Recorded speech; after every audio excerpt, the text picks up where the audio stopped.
හරි මේ 2020 සීමාව ගැටලුව රයිට් සාකච්ඡා කරමු. එතකොට මේකෙදි මේ 2020 සීමාව ගැටලුව මේම සීන් එකක් තියෙන්නේ.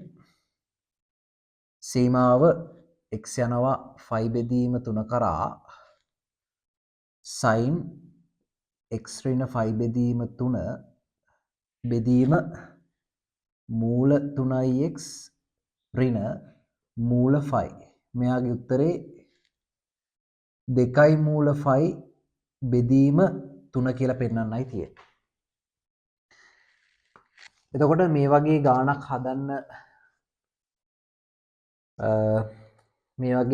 හදන්න යද්දී ඔයාට මෙන්න මේ කාරණාව ගණන් ඉන්න අවශ්‍ය වෙනවා. ප්‍රමේයක් තියෙනවා සීමාව θ කියන එක්කෙනා බිඳුවට යනකොට sin θ බෙදීම θ ගේ උත්තරේ එකයි කියලා. එතකොට මේ ප්‍රමේය චුට්ටක් ඔයා තේරුම් ගන්න අවශ්‍ය වෙනවා මේ ගාන හදන්න කලින්. හරි.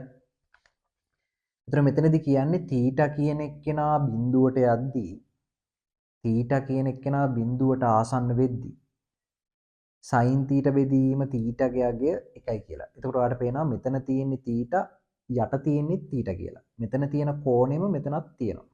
ඒතර θ බිඳුවට යද්දී නිකන් දාලා බලන්න sin θට බිඳුව දාලා බලන්න. ඒතර sin බිඳුව යට බිඳුව. ඒතර බිඳුව බෙදීම බිඳුවක් එනවා. පැහැදිලිද? ඒතර මේ බිඳුව බෙදීම බිඳුව මෙන්න මෙහෙම වෙනකොට සීමාව θ බිඳුවට යනකොට උත්තරේ 1යි කියලා සාධනය කරලා පෙන්නලා තියෙනවා. ඒක තමයි මේ ප්‍රමේය. පැහැදිලිද? රයිට්. තව අපි උදාහරණයක් බලමු. මෙන්න මෙහෙම සීමාව මම හිතන්නම් මෙහෙම sin x ඍණ 5. එතකොට මෙතන තියෙන කෝණෙම මෙන්න මෙහෙම යට තියෙනවා. x ඍණ 5 කියලා. හරි. එතකොට මෙතනදී කියනවා x කියන කෙනා 5 කරා යනවා කියලා. මෙයාගේ උත්තරේ ලියන්න පුළුවන් අපිට 1යි කියලා. එතකොට මේ කාරණාවම තමයි මේකම තමයි අපි සාමාන්‍යයෙන් ඉගෙන ගත්ති ප්‍රමේය විදිහට මේකනේ ඉගෙන ගන්නෙ. රයිට්. එතකොට මෙතනින් කියන්නේ මේ කාරණාව තමයි. මේ බලන්නකෝ x කියන කෙනා 5ට ආසන්න වෙනකොට. එතකොට x කියන කෙනා 5ට ආසන්න වෙනකොට මේ sin x ඍණ 5 බෙදීම x ඍණ 5 උත්තරේ එකක් වෙනවා. මේ බලන්න x කියන කෙනා 5 කරා යද්දි මෙතන 5 දාන්නකෝ 5 ඍණ 5 බිඳුවයි. ඒතර sin බිඳුව බිඳුවයි. යට 5 ඍණ 5 බිඳුවයි. බිඳුව බෙදීම බිඳුව. කාරණාව පැහැදිලිද? ඒතර ඔයාලට තේරෙන්න ඕනි කාරණාව තමයි මේ ප්‍රමේය දාන්න පුළුවන් වෙන්නේ අනිවාර්යෙන් උඩ sin. ඒ වගේම ඇතුලේ කෝණය sin ඇතුලේ කෝණය යට ඉන්නත් ඕනි. යට ඉන්නත් ඕනි. උඩයි යටයි බිඳුව වෙන විදිහට සීමාව හැදෙන්නත් ඕනි. පැහැදිලිද මේ? x කියන කෙනා 5 කරා යද්දි උඩත් බිඳුව වෙනවා යටත් බිඳුව වෙනවා. මේකෙත් එහෙමයි.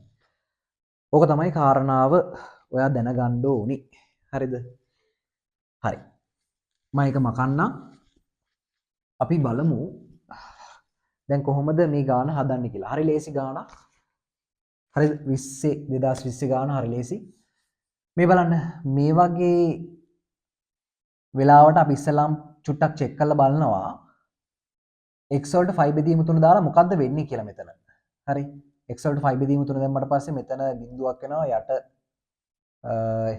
5 බෙදීම 3 දැම්මහම 3 3 කැපිලා ගිහිල්ලා වෙලා මූල 5 ඍණ මූල 5. යටත් බිඳුවක් වෙනවා.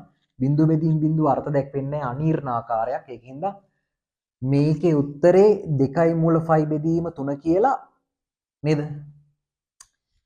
x ට 5 බෙදීම 3 එකපාරට දාලා ගන්න බෑ. අනීර්ණ ආකාරයක් එනවනේ. ඒකින්ද අපි වෙන මොකක් හරි ක්‍රමයක් දාලා ඉවරලා මේ උත්තරේ එනවා කියලා පෙන්වන්න ඕනේ. හරිද? එතකොට ඔයාලට පේනවා වර්ගමූල කතන්දරයක් තියෙනවා. හරයේ වර්ගමූල කතන්දරයක් තියෙනවා. එතකොට වර්ගමූල කතන්දරයක් තියේදී අපි දන්නවා ප්‍රතිබද්ධය පාවිච්චි කරන්න පුළුවන්. මම මෙහෙම කරනවා මේ සීමාව x කියන කෙනා 5 බෙදීම 3 කරා යද්දි sin x ඍණ 5 බෙදීම 3 ඔන්න මම ප්‍රතිබද්ධ ලියන්න යන්නේ මූල 3x මූල 5. එතන යටින් එක්කෙනාගේ ප්‍රතිබද්ධය වෙන්නේ මූල 3x ධන මූල 5. ප්‍රතිබද්ධය කියලා කියන්නේ මැද්දේ ලකුණ මාරු කරලා ලියනවා. එච්චරම තමයි. අපි දන්නවා මෙතන දැන් හරය වැඩි කරලා තියෙන්නේ මෙයාගෙන් ප්‍රතිබද්ධයෙන්. ඒ වගේම ලවයත් වැඩි කරන්න ඕනි ඒ ප්‍රතිබද්ධයෙන්. හරිද? right. හරි. ඊට පස්සේ මම තව පේලියක් ලියන්නම් මෙන්න මෙහෙම සීමාව x යනවා 5 බෙදීම 3 කරා මට ගන්න පුළුවන්. ඔයාලට පේනවද මෙතන මූල 3x ධන මූල 5 කියන එක නා තියෙනවනේ. එයාම වෙනම ලියා ගන්නවා. මොකද අපිට සීමාව ගන්න පුළුවන් එකතු කිරීමක් හරිද? අඩු කිරීම තියෙද්දි, බෙදීම් තියෙද්දි, ගුණ කිරීම තියෙද්දි වෙන වෙනම සීමාව ගන්න පුළුවන්. ඒතර මේ කෑල්ල මේ වරහන් ඇතුලේ ඉන්න කෑල්ල ඒ කෑල්ලට සීමාවම වෙනම ගන්නවා. මේ බලන්නකෝ. ඒ කෑල්ලට මම සීමාව වෙනම ගන්නවා. හරි. ඊට පස්සේ මේ sin x ඍණ 5 බෙදීම 3 යට ඉන්න කෑල්ලට සීමාව වෙනම ගන්නවා. සීමාව x යනවා 5 බෙදීම 3 කරා උඩ ලියනවා sin x ඍණ 5 බෙදීම 3 බෙදීම අන්න යට තියෙන කෑල්ල වර්ග දෙකක අන්තරයකට සෙට් කරගන්න පුළුවන් මේ මූල 3x ඍණ මූල 5 මූල 3x ධන මූල 5 වර්ග දෙකක අන්තරය ලේසියෙන්ම ගන්න පුළුවන්. ඔන්න වර්ග දෙකක අන්තරය දැම්මා.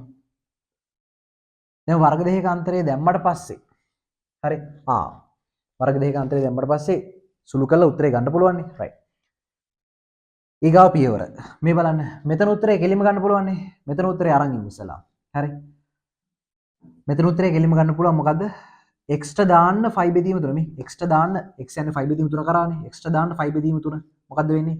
5 බෙදීම 3 දැම්මට පස්සේ 3ට 3 කැපිලා ගිහලා 5 මූල 5 කියලා එනවා. ධන මූල 5 මූල 5 එකතු කරාම මෙතන මම ලියන්නම් මූල 5 කියලා එනවා. මේ ඊගාව පියවරෙම ලියන්නම් ඒකේ උත්තරේ right. මෙතන සීමාව x යනවා. පැහැදිලි වෙන්න ඕනින්ද පියවරවල් ගොඩක් ලියනවා. හරි. 5 බෙදීම 3 x යනවා 5 බෙදීම 3 කරා sin x ඍණ 5 බෙදීම 3 බෙදීම මෙතන එනවා 3x ඍණ 5 කියලා සුළු කරාම. හරි. දැන් හරි. මෙතන උත්තරේ කෙලින්ම ගමු 2 මූල 5. දැන් චුටි වැඩක් කරන්න පුළුවන් මෙතන. හරි. දැන් අපි ප්‍රමේයයක් දන්නවනේ නේද? ප්‍රමේය දැන් මුලදීම මං කියලා දුන්නා ප්‍රමේය. හරිද? එතකොට මෙන්න මෙතනින් තුනේ ඉලක්කමක් එළියට ගත්තොත් හරි. මෙතනින් තුනේ ඉලක්කමක් එළියට ගත්තොත් ඒ කියන්නේ හරේ ඉන්න 3x කෙනුයි 5 කෙනුයි තුනේ ඉලක්කමක් එළියට ගත්තොත් එහෙනම් මෙන්න මේ sin ඇතුලේ ඉන්න කෝණය යටත් හැදෙනවා. තව කිව්වොත් එහෙනම් මේ බලන්න මේ මම තුනේ ඉලක්කමක් එළියට ගන්නවා. එතකොට ලියන්න පුළුවන් මේ මෙහෙම. සීමාව x 5 බෙදීම 3 කරා යනවා. sin x ඍණ 5 බෙදීම 3 බෙදීම x ඍණ 5 බෙදීම 3. හරිනේ. මම මෙතනින් තුනේ ඉලක්ක මේ 3x කින් තුනේ ඉලක්කමක් එළියට ගන්නවා. ඒ වගේම 5 ගිනුත් තුනේ ඉලක්කමක් එළියට ගන්නවා. එතකොට මෙතන 5 බෙදීම 3 වෙනවා. හරි. ඒ ගත්ත තුනේ ඉලක්කම තමයි මෙතන ලියලා තියෙන්නේ. 1 බෙදීම 3. right. දැන් ඔයාලට අර ප්‍රමේය තියනවා කියලා පේනවද? sin මෙතන ඉන්න කෝණෙම යටත් ඉන්නවා.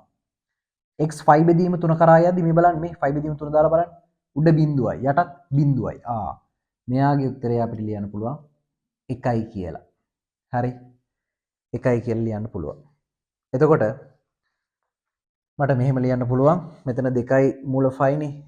2යි මූල 5 බෙදීම 3 වැඩි කිරීම 1 කියලා කියන්නේ ඉතින් උත්තරේ වැඩි කිරීම 1 කියලා කියන්නේ උත්තරේ ඉතින් 2යි මූල 5 බෙදීම 3ම තමයි. ඕක තමයි පෙන්වන්න තියෙන්නේ. හරි.